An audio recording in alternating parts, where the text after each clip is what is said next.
¿Por qué razón hay que observar una ley que ya fue clavada en la cruz?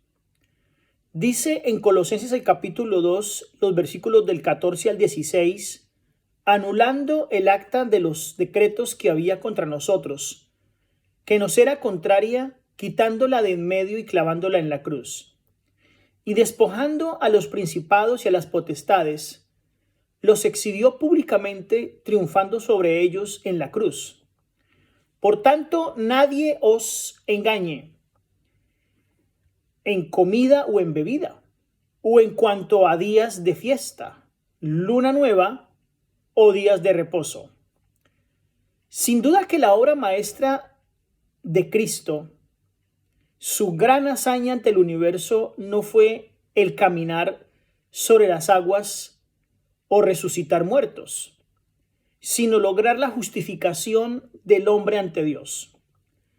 Y para lograrlo tuvo que pagar los pecados del hombre como si fueran de él. En otras palabras, tuvo que pagar una deuda ajena. Pagar el pecado involucraba dos cosas. Número uno, morir en lugar del transgresor, porque la paga del pecado involucra necesariamente el que alguien debe morir por el transgresor. Lo dice Romanos 6:23. Y punto número 2, ya que habiendo cumplido con lo anterior, el pliego de cargos y transgresiones que había en contra del pecador automáticamente quedaba sin validez. Tenía entonces que ser eliminada. Esos cargos eran contra el pecador. Todo ese montón de cargos se resume en un registro personal que está dado por lo que hacemos en nuestra vida, no precisamente en la ley. A esos cargos en contra del pecador solo había que colocarle la palabra perdonado y ya quedaban sin validez. No hay ningún sentido común y es delictivo destruir una ley para salvar una situación.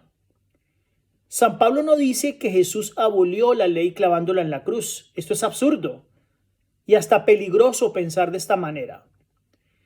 La ley no era contraria a nosotros. Eso lo reconoce el mismo Pablo y toda la Biblia.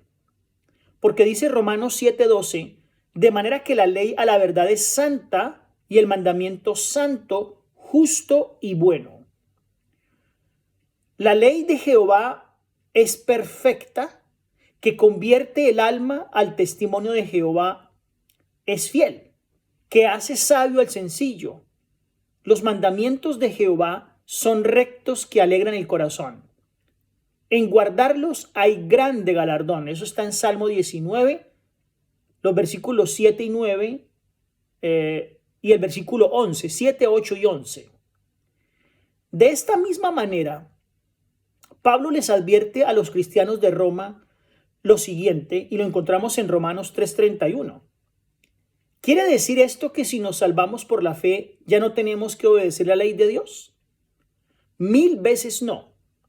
Es más, solo se puede obedecer totalmente la ley cuando se confía en Cristo. Eso lo encontramos en Romanos 3:31.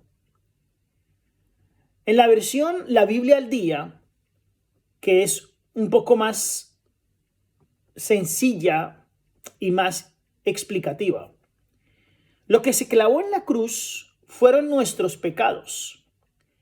También algunas ceremonias y ritos que eran símbolos del Mesías y del plan de redención, incluyendo fiestas y algunos días que una vez se consideraron sagrados durante mucho tiempo, como el día de la expiación, por ejemplo, como esos sábados ceremoniales, etc.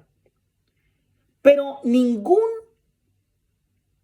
sábado o ningún día llamado sábado o nunca el sábado del cuarto mandamiento de la ley moral está incluido allí, en ese texto. Ya Jesús había dicho que de esa ley ni una jota ni una tilde perecería. Es decir, Pablo nos vino con una nueva ley cuando Pablo cree en Cristo Jesús. Cristo había dicho que de la ley ni una tilde perecería. Su integridad y conservación iba a ser total y permanente. Eso está en Mateo 5, 17 al 19.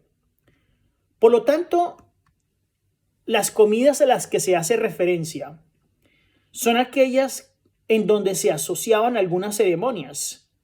Por ejemplo, los panes sin levadura, la fiesta de las cabañas, la Pascua, etcétera, donde se hacían ceremonias que incluían comidas. Esas son las que quedan clavadas en la cruz y anuladas. Con la muerte de Cristo ya no se necesitaban esas ceremonias. Por lo tanto, era inoficioso hacer discriminación entre personas y juzgar con quién se comió, quién comió algo o quién no comió algo. Gálatas 3:31 nos aclara el punto. Se dice que Cristo nos redimió de la maldición de la ley. ¿En qué sentido era una maldición? ¿Y cómo se operó esa redención? Eso lo tenemos que mirar en la ley mosaica y en la ley moral que fueron dadas a Moisés. Pero ese ya es otro tema. Así entonces, esas leyes que fueron clavadas en la cruz, ese tipo de decretos se refieren exclusivamente a aquellos que sencillamente Moisés había recibido para el pueblo de Israel de forma temporal, ya que la ley de Dios, los 10 mandamientos, son eternos, son por la eternidad. Y como Cristo dice, no se pueden cambiar de ellos ni una tilde ni una jota. Que el Señor les bendiga.